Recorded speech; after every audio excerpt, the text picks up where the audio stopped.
Hello and good Friday, friends. This is the JRPG Report coming to you a day later than usual, episode 195. Usually we put these things out on Thursday, but as I posted on our Twitter and Facebook pages on Wednesday, I thought there was at least a good reason to wait until Friday this week, and that was last night's video game award show that seemed to drag on forever. But as we talked about last week, there was at least a possibility, a chance, you might say, that we were going to learn about the Chrono Cross Remaster. Let's go ahead and get it out of the way. It didn't happen. As you would think, that would probably be the thumbnail for today's podcast if, in fact, it was announced last night, and we'll talk a little bit about that in just one moment. Overall, I'm not a big video game or movie or any other type of award show type person, so I didn't actually watch it. I kind of just kept up with it online and see if there was any major announcements. There was at least one pretty big announcement, and then of course that was our thumbnail and our lead story for today. And PC players, rejoice. You can now join and play the masterpiece of Final Fantasy VII Remake in its Intergrade form, so you get the DLC as well. That's all included. This one first came out back in June on PS5, but there was, I think at the time they said it was going to be a 6-month window exclusive for PlayStation 5, so I guess it ended up being, 7? I'm not great on the month. Or I guess it was exactly 6 months, yeah. So you will get to play the entire experience of Remake on December the 16th, coming to the Epic Game Store. I'm not a member of the PC Master Race, so I don't know exactly what that means. I guess it doesn't mean it's coming to Steam. That's going to only be through Epic. But I'm sure you would rather have it there than not at all, right? Like I said, I don't know what that specifically means or if it's good or bad, but it's there. And now the graphically enhanced and expanded version of Final Fantasy VII Remake, which took home awards for both Best RPG and Best Score in Music at last year's Video Game Awards, includes a wealth of graphical, gameplay, and system enhancements, and builds on the critically acclaimed action RPG with a new adventure in episode Intermission with our girl, Yuffie. They have improved textures, lighting, background environments, a fully customizable photo mode, and more. Intergrade for PC also supports 4K support, HDR support, X input and direct input compliant controller support, keyboard and mouse support, plus the highest spec PCs could see a performance of up to 120 frames per second. That sounds fast. That seems, we always hear about people complaining about not getting 50 or 60 FPS, so 120 sounds insane. If you've got the rig to do it, now you can play. So, of course, you get not only the original game, but you get episode Intermission DLC. This is all, I guess you can buy it separately. I'm not exactly sure. But you also get the Intermission exclusive weapon, the Cact Star. As far as armor goes, you get the Midgar Bangle, Shinra Bangle, and Cornelio Armlet. I believe those were a part of the Butterfinger promotions back when it first came out back on PS4. So now it's all included in there. The accessories of the Superstar Belt, Mako Crystal, and Seraphic earrings. And of course the summons that were also part of those promos. Carbuncle, Chocobo Chick, and Cactar.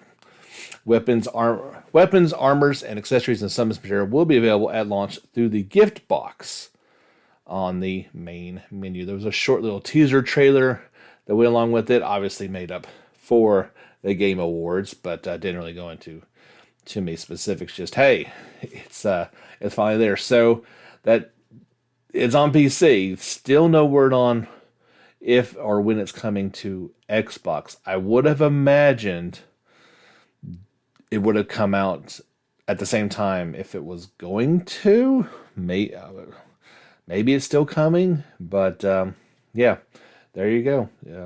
Epic's Game Store, you can get it on December the 16th. I don't know what the pricing is going to be for that, if it's just at $60 or what, but yeah, there you go. So, chance to finally play.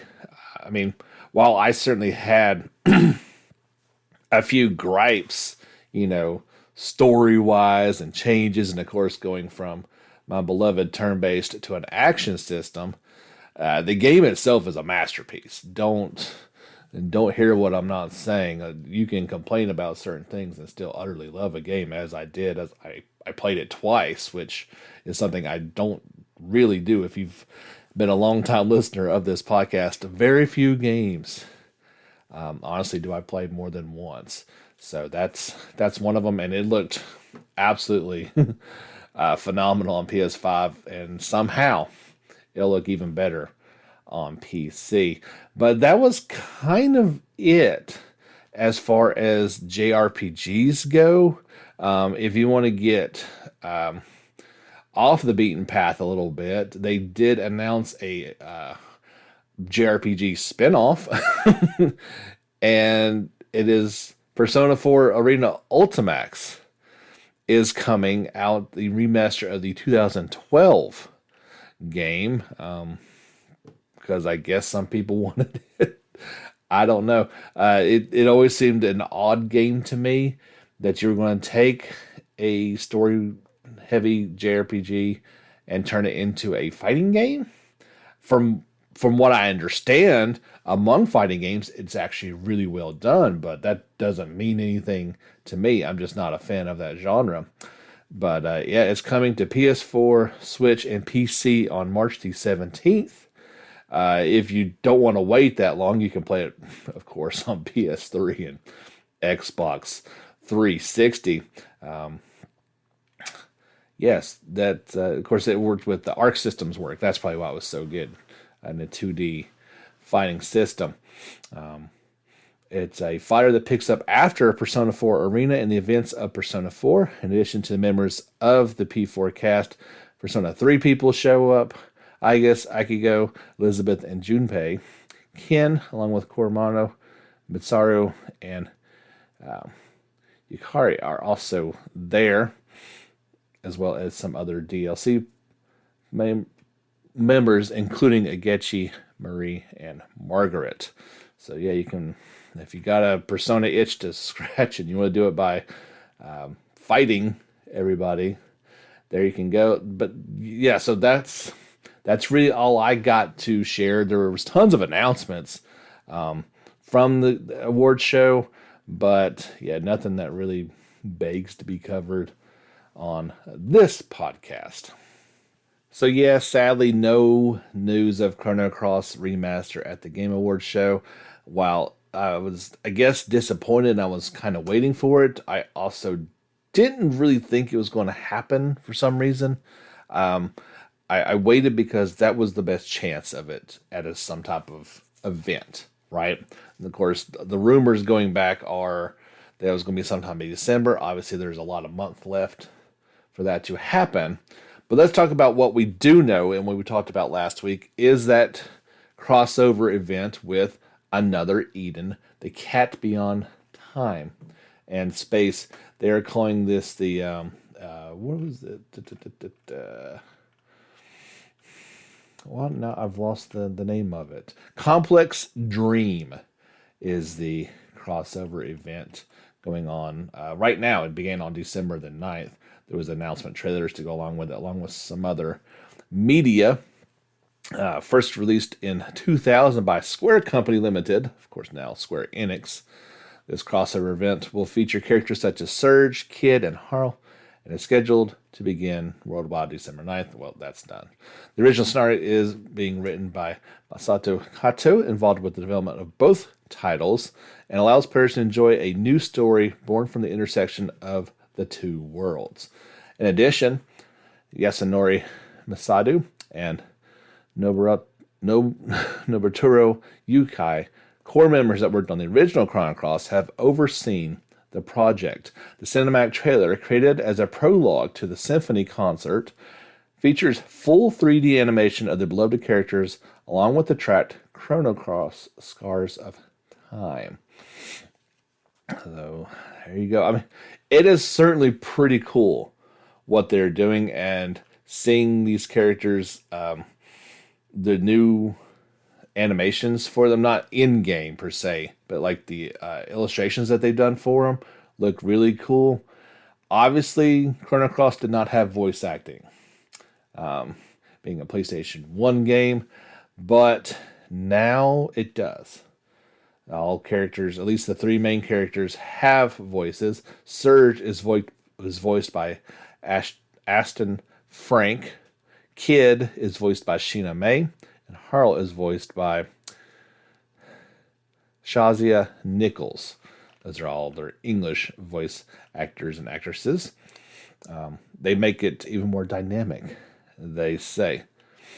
Game systems with a Chrono Cross feel. In addition, as a special element of this crossover, systems such as New Game Plus, elements, and field effects that evoke the game system of Chrono Cross have been given to give the game a Chrono Cross feel. If you've not played Another Eden, it's a quality title.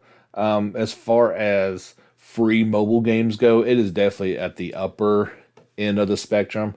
I don't particularly love the character models for it because it's a little chibi's not the right word for it, but they're definitely kind of squatty, in small contained form. So you've got, Surge there, but he looks a little odd. Kid looks very weird. Like they kind of got everything, but the face is a little off in my opinion. And we talked last week about some events and elements and field effects, the special attacks. They're all going to be set in it. There's also difficulty settings that have been added in there. And of course there are bonuses that go along with it. They did an interview with Masato Kato about this crossover event. And he said, here the question was, please tell us about the theme or concept you had in mind for the game. Keep in mind he's worked on both projects. He said, I was thinking about how to bring the fun of parallel worlds to Another Eden. It's impossible to aim for the same thing as Chrono Cross in terms of capacity. So my first priority was to figure out how to do it within the limits of what I could do. And the next question was, what did you focus on with creating the world of Chrono Cross for Another Eden? He said, I didn't think too much about that because the concept of Chrono Cross characters wandering into the world of Another Eden and starting a new adventure. However, I wanted to use the music from Chrono Cross as is right from the start. So I created the opening in a way that would overlap with Chrono Cross in terms of image. I don't like to do it in that way, so I usually don't, but this time was special. He says, for those not familiar with Another Eden, please explain the appeal. So there you go, if you've not played it. It's a time-traveling RPG where you can freely explore the world across multiple time periods. The story makes you cry, laugh, and has a lot of twists and turns. The graphics, sound, battles, and management are all being worked with our fullest of our determinations. He says, I like this question.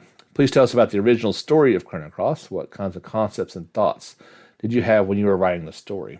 He said, well, it was over 20 years ago.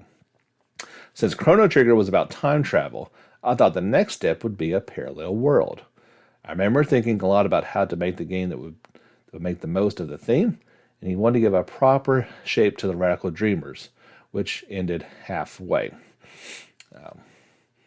So there you go. I think it's a really cool event. It's not what we were necessarily hoping for, and maybe it's a start. So here's what I'm kind of thinking happened. So this all goes back to the NVIDIA leak, right? Where somebody saw Chrono Cross Remaster. Maybe what it was, and if this turns out to not be true, right? If this is all we get, is this crossover event and there is no remaster. What if, so if, have you ever, when you're surfing the web, if you right clicked and go down to the bottom there, you got your standard save as and print and all those type of things. At the very bottom, you can view page source or inspect. You ever clicked on those just for fun? Some of you more nerdy programmer types probably do it all the time. I've dabbled in it a little bit, but when you do that, you get a whole bunch of information that you're not going to know what any of it is. So what if, and I'm just speculating, of course, what if that's what they saw for the NVIDIA League, and they were just scanning all of these hundreds of thousands of lines of code, and like a word search, just looking for words that popped off, right? When you look at a word search, you can see a couple words pretty easily, but the other ones you got to search pretty hard for. And what if they just saw Chrono Cross, right? And they just assumed it meant remaster when it just kind of was for this. I don't know. I'm in the back of my mind, I'm hoping that this is all just we're waiting for its own separate announcement. But last night certainly would have been the stage to do that, and it didn't happen. So that just leaves to more speculation and hoping that before the end of the month, because there's a lot of people that are pretty hyped up about this. And for their sakes, I hope it turns out to be true, that they get what they want. But, well, you guys know, as soon as I hear something, I will bring it to you. But until then, this could be the end of the story. I don't know. But, yeah, if you've not played another Eden, I would highly encourage you to go do that. It doesn't cost you anything. Yeah, it's kind of a gacha game, so if you want, you can pay for more product. But as I mentioned, it was pretty solid, and I enjoyed my time with it. And maybe this gives you, especially if you are a Chrono Cross fan, maybe gives you a little bit of reason to try out and see if you like it as well. So I did misspeak a little bit. There was one other announcement, and maybe another one will pop up that I forgot about. In particular, just at the Game Awards last night, there was a new trailer for Forspoken. Wow, that is clearly pretty much just an action game. I don't see any RPG elements to it. From Square Enix using the Luminous engine. I think that game looks fantastic. And if they use that engine again in a JRPG, oh my goodness. Without all the craziness, just keep it kind of leveled. I'm excited about what could come of that, because wow, just wow. But no, there was one. It's kind of before the show, so the game. I think the Game Awards lasted like 4 hours, and then of course there was a pre-show as well. During that pre-show, the Monster Rise Sunbreak expansion showed up. It got a new trailer. You can check that out on the JRPG Report YouTube page if you're curious about how that looks. There is a release window and announcement for Amiibo support as well. So the only thing we know right now is that it's going to launch in summer of 2022 for Switch and PC. There'll be new monsters, including what is that called? A new monster called the Lunagaron, and a new royal character has shown up in the trailer as well. That looks pretty ferocious. There are 3 new amiibos that you can pick up for this one if you've got some extra cash. Of course, Monster Hunter Rise will come out for PC on January 12th of next year, and by that point it'll be all caught up when this expansion comes out for Sunbreak sometime in the summer. As soon as I hear news of that, I will pass along to you a more definite release break. One other bit of interesting Monster Hunter news, and this, we've talked about how popular the game is in Japan. We don't understand, okay? Let me use this as an example. So Google releases its most searched terms. I guess we'll see what America's was at some point in time.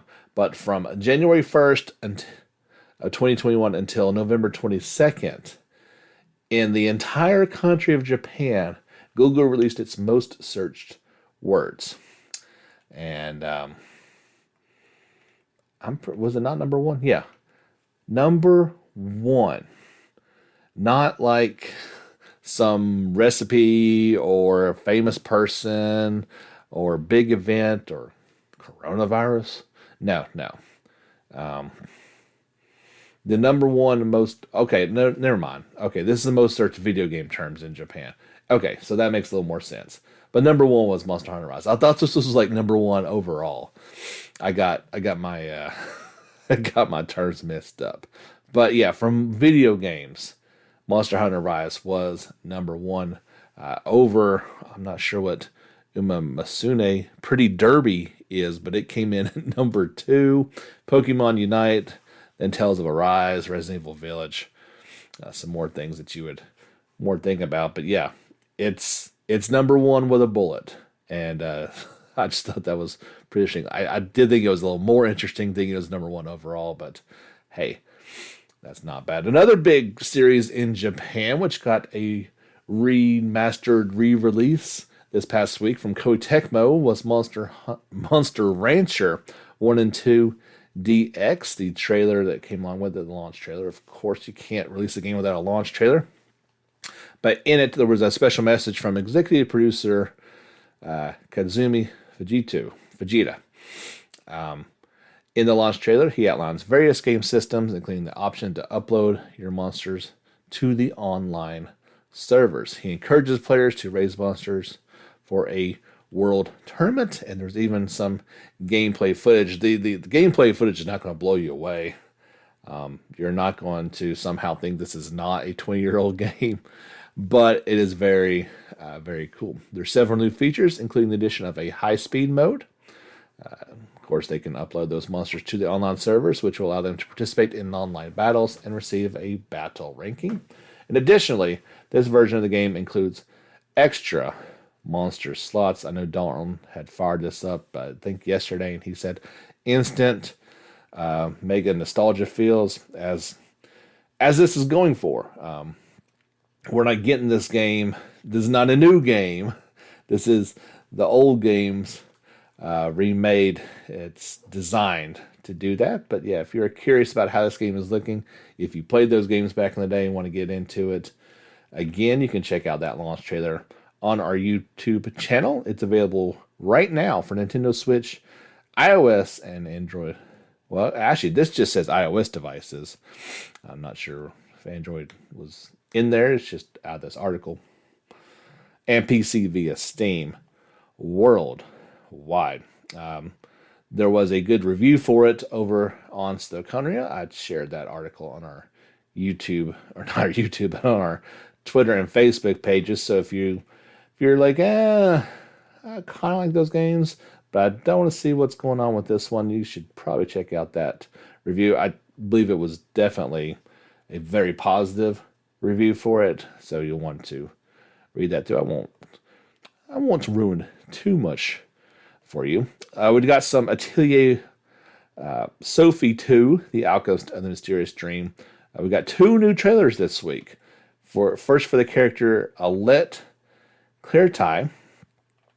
She dreams of finding treasure that can only be found in Erde Witch. We talked about her a little bit before, but this is her trailer showing her off. She's a procurer of things that she sells after finding them throughout town, but is also known for being reckless and wild. Alette helps Sophie explore this new world, setting out on a quest to find Sophie's friend who appears to be missing. Of course, you can head over to our YouTube channel and check out her trailer, as well as the new trailer for Olias Enders. Olias. He, it says about his character, when Sophie and Alette return to Roytail, the only town, they are approached by a man named Olias, who refers to himself as, quote, the world's strongest ultimate bodyguard. Doesn't look like it. By bodyguard standards, he's a bit slim, but there you go. He claims to know a girl named Placia and offers his services to help guide them to Natalia on the outskirts of town. But when the trio arrive and encounter her, Palacios Sophie claims to not know this new girl. Talia Sophie 2, The Alchemist of Mysterious Dream, is due out for PS4, Switch, and PC via Steam on February 24th in Japan, the next day, February 25th. Worldwide, you can check out those two new trailers. I think it was last week I posted about 20 minutes of Japanese footage of the game, including some of the battle system. I had some comments on it that wasn't quite sure what they thought of the new system, at least as like I said, I haven't played Sophie 1. So I'm not sure how this transitions from 1 to 2 in terms of battle system. It does appear to be more like the older Atelier games, a little bit slower, whereas Ryza was still turn-based but a little bit quicker. And some automatic actions from your other party members when you're not controlling them. This looks like it's straight up turn-based. Nothing happens until you save for it to happen. So if maybe you're a fan of that system more than Ryza, you might like this one more. While I like the old systems, I felt like Ryza's battle system really upped the ante quite a bit, and while still giving me turn-based options, sped up things quite a bit with some auto attack things. But just popping off today was the announcement there will be an official soundtrack for the game. It will release on the day before, February 23rd in Japan. It's available now for pre-order through the Gust online store and will cost about $34. Will feature over 60 songs. Those who purchase the album directly from the Gust online store will receive a special case for it. Not sure if, how this is going to be in the West or not. This may just be for Japan, so I'll keep you up to date if I hear anything else about that. They did post a little sample video for it, but like I said, this just came out before the podcast, and I've not got a chance to get this over on the YouTube. I'll try to do that a bit later this afternoon. Got a new trailer for the game Aglia Rebirth from our friends over at Brownies. A new English trailer was released, as well as the announcement that it's coming to the Switch, in addition to iOS and Android devices. Here's a brief overview of the trailer that you can see over on the JRPG Report YouTube page. The inhabitants of Aglia are back on the Switch in Aglia Rebirth. Embark on a grand quest to restore the lost city of Aglia. In this one, you'll be able to explore the world freely. The villagers will greet you with colorful expressions. Cutie pie spirits make reliable allies, they say. This is due out for Switch via the eShop on December 16th in Japan, followed by the Americas, Europe, Australia, Korea, and Hong Kong at a later date and time. I believe this is already available on iOS, and it's just now making its way over to the Switch. But yeah, you can check that trailer out if you're curious. I'm not going to talk a ton about this game because I don't know if it's coming to the West or not, simply because it still has the title of Shika Bangurai no Bukin Meshi. This is from Nippon Ichi Software, a new survival dungeon RPG. They talked about the new pose editor, jobs, gears, skills, consuming corpses, link attacks, and more. So yeah, it has all the sounding of a game that's not coming to the West, but you never know. This is a dungeon survival tactical RPG where you lead a stranded group of adventurers out of a dungeon by gathering food and materials. When their thirst and hunger were at their peak, these adventurers came across the corpse of a giant dead monster. Once they managed to escape starving to death, they looked for a way out. Reach the surface by eating delicious things, weird things, and everything in between. You can change the hairstyle, face, voice, job, and more of your adventurers. There are numerous jobs from swordsman to mage, cook, unemployed, and more. Form a party of 4 and challenge the dungeons. So yeah, I want to see this get a name that I can at least a little bit easier to pronounce before knowing if this one's coming out in the West or not. I believe this is coming for PS4 and Switch sometime in Japan. I don't think it has even really a release window for it yet. And it you don't have to know who made this game. You will know it as soon as you see the images for it. It's an 8-on-itchy game if there ever was one. It looks kind of cool, but like I said, I want to see more information on it as far as a Western name before I really start diving into it. I mean, we can cover Japanese games, and that's cool and all, but I definitely focus on games that are coming to the West as that applies to, you know, people like myself who speak English or other countries in the West outside of Japan, right? Japan is their own thing. It's crazy. There's plenty of games that don't come to the West, but ones that do come get our focus, including a game I hadn't heard of before. It's from publisher Danjin Entertainment and developer Vesteria Project. They will release the strategy RPG Vesteria Sage Gaiden, The Sacred Sword of Sylvansteer for PC via Steam in English sometime in 2022. It first launched in March of 2019 in Japan. Its English release follows that of Vesteria Saga 1, The War of the Scions, in late 2019. Here's an update, or here's an about the game. Vesteria Saga is a strategy RPG where positioning, movement, and weaponry are paramount to success. Move your heavily armed units around a classically styled grid-based map and engage pirates, rebels, monsters, imperial soldiers, and anyone else that stands in your way. While Vesteria Saga 1 chronicled the battles that ensued in the Solvan Millennium War, Vesteria Saga Gaiden, I guess to be 2, focuses on the further adventures of Zaid, the hero from the first game, bringing the tales of him and his companions to a thrilling, satisfying end.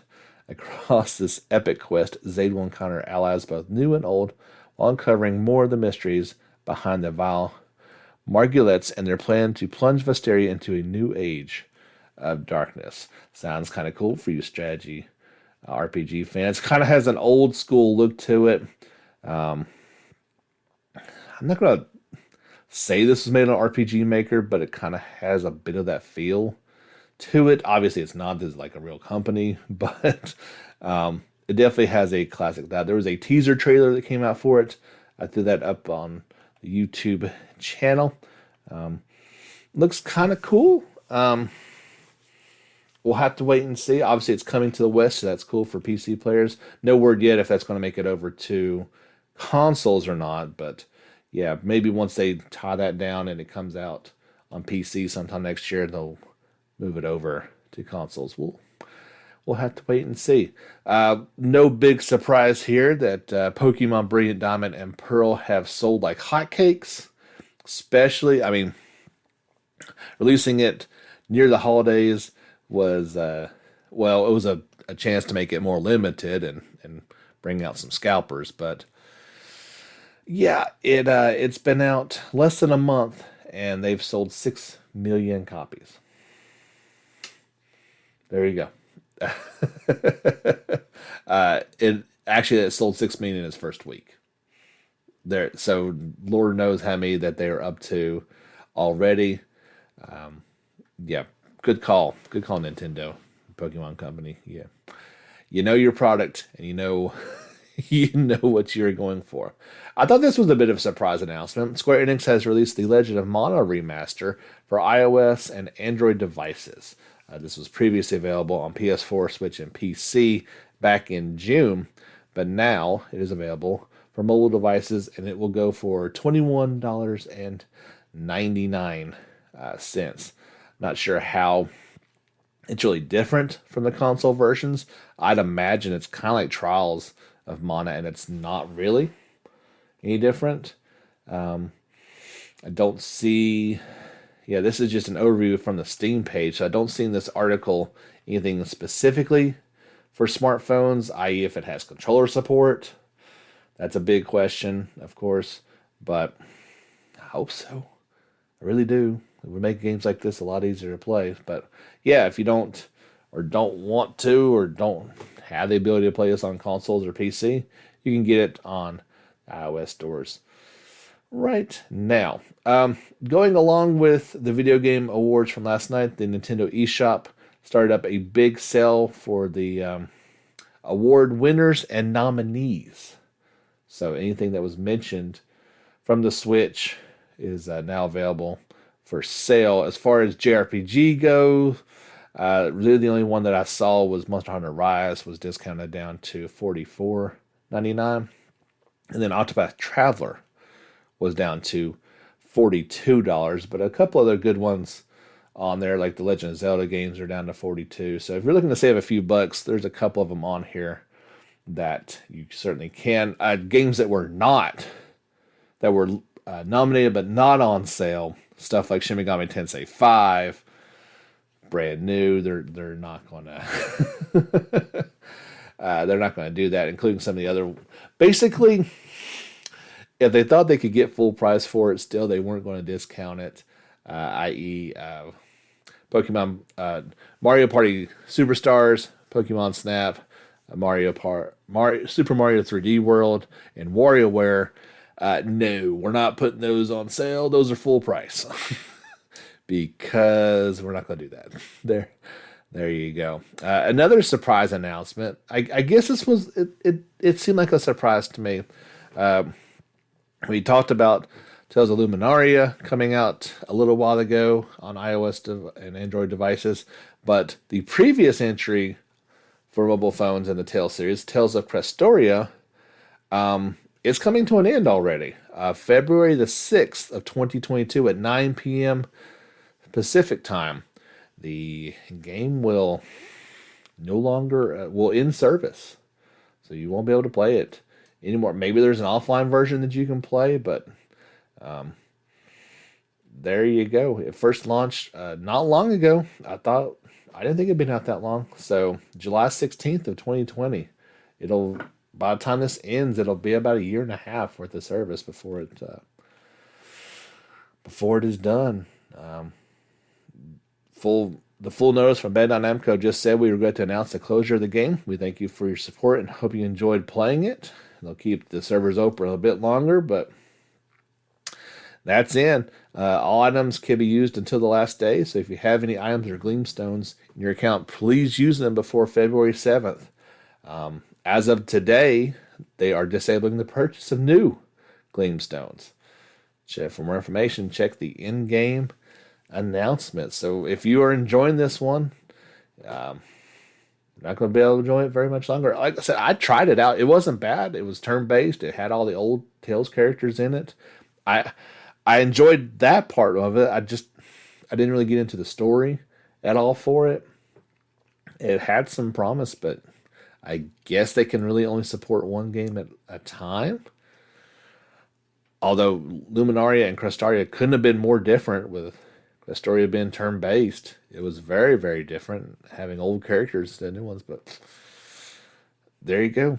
It's done. Speaking of games using old characters, we briefly mentioned when we were talking about Bravely Default Brilliant Lights. Remember, this is the one coming to iOS and Android devices. And I know for some of you, when I say insert game title and then mobile devices, you stop listening. And I get that. I really do.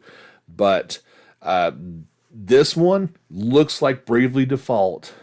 Maybe not with Unreal Engine like BD2, but this one looks just like the games. And from everything I've seen and now everything that I'm reading, it's just like it's turn-based. You still have your Brave and Default categories, and it uses some of the returning characters. So it's kind of going to be some fan service in there, but that's okay. Especially if you liked characters like Tiz, Agnes, Edea, and Ringabel, they're going to be in there. So you've got 4 different categories. I think it's 4 that I know of. Short-ranged characters, long-range, support, and defense types. Of those categories, Tiz will be short-range. The gameplay trailer shows him using what appears to be a dagger. Agnes, of course, will be support. She can utilize healing magic to restore health of her party members. Edea, on the other hand, will slot into the role of defense character and uses a katana. as their weapon. Lastly, Ring a Bell will be the long-range character, and he is shown using a longsword as his weapon of choice. As previously mentioned, Bravely Default Brilliant Lights will not be a character gacha. This means that players can obtain characters through other means. Additionally, we'll have a player versus player mode and raids. But that being said, it will focus mostly on single player gameplay. It will release sometime for mobile devices in the future. Pre-registration is now available in Japan. Nothing yet here in the West as far as I know. But here's some details that we do know. Like I said, it will be turn-based combat. It will be just like the games. It will have that Brave and Default system as appeared in previous versions. Additionally, players will be able to create their parties based on their individual styles of play. That's kind of been one thing that's not been in those games. You pretty much had your party of 4, and that's been it. Now with the previous characters, maybe we'll even have some original ones for the game. You'll be able to kind of pick together what you want. I've not seen confirmation of, it sounds like it's just from the first 2 Bravely games. I've not seen anything about characters coming in from Bravely Default 2 just yet. But maybe that's coming at a later point in time. Normally, when a trailer comes out for a game, I just say, hey, head over to the JRPG YouTube channel. You can check it out. I'm not doing it with this one. So Monarch, being developed by the Furayu company, is they had a new trailer pop up. I'd love to say, hey, either go there and check it out, or it's playing as I'm talking. But Monarch did this a while ago, and they started putting copyright claims on all their videos, which that's fine. I don't blame them in any respects, but that means I can't share them in my usual fashion. Even though my channel is not monetized, I am purely spreading the good word about your product to as many people as possible. They say no, and that means I can't share it. However, obviously I did on the social media channels, so if you want to head over to Twitter or Facebook, you can check out this new, kind of focused on the gameplay of the game and explaining its battle system a little bit better. Each playable character in the field will be paired and fight alongside their fiend. These are demons tied to ego, which correspond to the 7 deadly sins like greed and pride. Up to 6 people can be on the field at a time. In the strategic RPG fight, you'll position your allies and their fiends to attack. There's also a mad gauge that will feel as you fight. When madness kicks in, you'll enter a berserk state. This makes you stronger than normal. However, you will attack anyone on the field. When it ends, the character who went mad will, quote, self-destruct. That video showed some additional gameplay including to it, and people can hear the theme song Pelodies. Monarch will appear on PS4, PS5, Switch, and PC on February 22nd of 2022. Excuse me. We talked a little bit ago about the Fantasy Life Online game in Japan coming to a close and wondered about its English release. Well, it's coming and is here right now. Started back on December the 7th.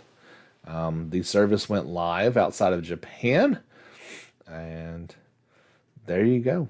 I thought that was pretty odd, to be quite frank. But it is there. You can play it if you would like to. This comes from our friends over at Level 5. We've put out some fantastic games in the past. That's kind of one reason why I did that. There was a trailer that went along for that. Of course, players will get to pick one of 12 different jobs, which are your lives. Some of these are typical RPG fare, like a major warrior. However, you could also be a chef or a tailor. It's set in a world called Riveria, which initially had no sense of purpose for its people. After a goddess appeared, people could take on different lives. Each player is God's envoy. Your goal is to help the town grow, better yourself, and also protect the area from abnormalities. People can play alone or with others. The game is now available on Android and Apple devices. I'm not sure if it's cost anything. The article doesn't mention that. I'm guessing it's free, but there you go. If you've been looking forward to it, There you go. We've talked a little bit about the Atlas and the Persona 25th anniversary celebration that's going on. This is in Japan, but I'm sure they'll let you buy things if you really want to. The second round of items is now up on this shop. This includes a Morgana plush for about $40. Looks pretty good. I don't know. That's probably the one thing I'd pony up for out of all these things. There's a Persona 5 tarot card replica, a Persona series poster style acrylic stand, protagonist doll costume set, Persona acrylic diorama stand, Persona 25th anniversary thermos, a Persona 25th anniversary zip up hoodie, a anniversary tote bag, and some special motif keychains.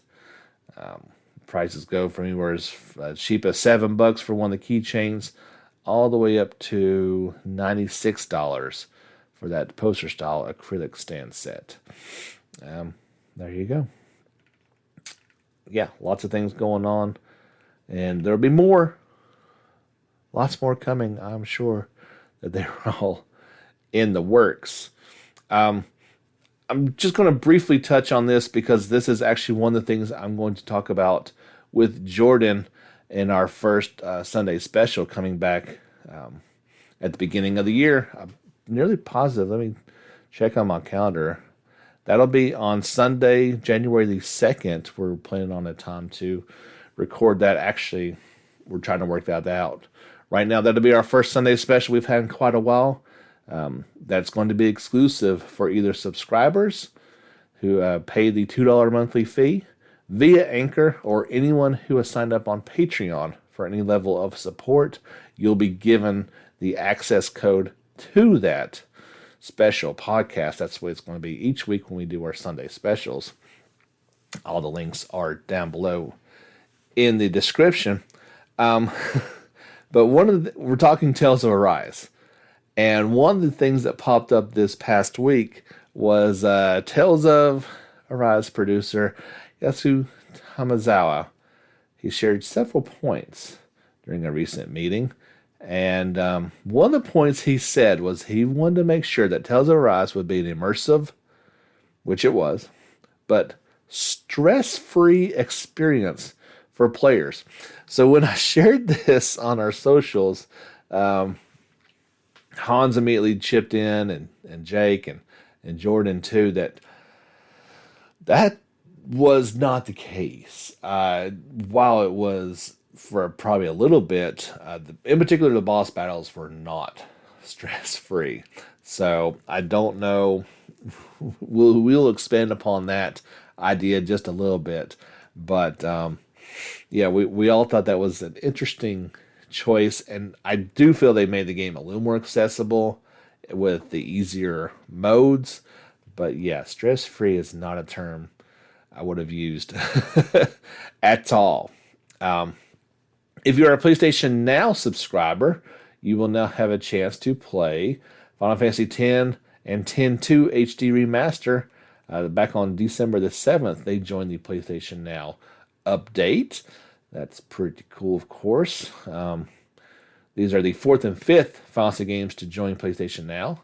You could have played 7 back in September, 8 and 9 are also on there.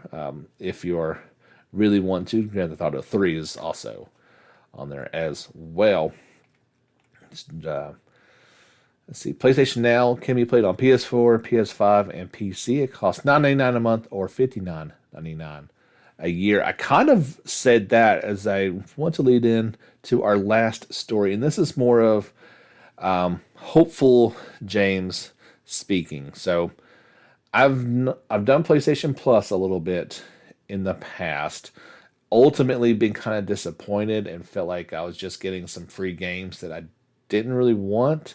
Or the worst is you've already bought those games day one and now they're giving to you for free, sometime later. If you don't stay a PlayStation Plus subscriber, you don't have access to those games, which I understand. But I've never done PS Now. Sony is reportedly planning to merge PlayStation Plus and PlayStation Now into a single tier-based subscription service. Now, this isn't definite, but it makes a whole lot of sense. And we'll kind of bring it up to date more with Game Pass's idea. So this is dubbed Project Spartacus. And the service would offer 3-tiered library of PlayStation games, including classic titles from PS1, PS2, PS3, and PSP, and will launch sometime in the spring. Project Spartacus is split into 3 tiers of monthly subscription fees. The new PlayStation subscription service will I'm going to stop right there and get my tongue untied. It will reportedly continue to use the PS Plus branding, with Sony phasing out the PlayStation Now service. So it's just going to all be included. A little less confusion that way as well. Furthermore, Sony is looking into expanding into cloud gaming services.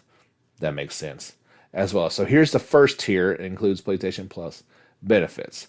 Currently, these include the ability to play online, which that was one other thing. I don't really play online multiplayer games, so it didn't really affect me as much. There are some special discounts you will see, like if a game goes on sale and you get 25% off for everybody, Plus members might get 33% or 50%. It's just a little bump up on those. And of course, access to free titles. It used to be, when it first started, you would get, PS4, Vita, and PS5. I guess that was not really the case, but it used to be multiple systems. Now I think it's just PS5 games that you're getting for free. But yeah, there you go. That's the current tier. The second tier will center around a large catalog of PS4 and PS5 games. This is similar to what PlayStation Now offers at the moment. Here's the tier that I'm interested in, and assuming it doesn't cost an arm and a leg. The third tier will offer a library of classic PlayStation titles from PS1 to PS3 in addition to PSP. I'm assuming Vita is in there as well. Additionally, the third tier will unlock access to extended demos and game streaming services. What this means for current PS3 and PS Vita PlayStation stores is unclear. They'd already talked about shutting those down. Fans said no. So maybe it's just trying to tie everything all into one. But yeah, that's been one thing that's been really frustrating with me, is that I've got this backlog of PS1 games sitting on my Vita and PS3, but I can't play them on my 4 or 5. And that seems kind of odd since they're digital. You would kind of think that you could, but maybe this service kind of finally solves that problem, because I sure would like to have it be a lot easier to play. And again, that's kind of why I'm so interested in this idea. But we'll see if that actually happens or not. This seems awfully detailed, and it's something that might happen. But yeah, sometime in the spring, when I hear news of it, I will pass it on to you guys.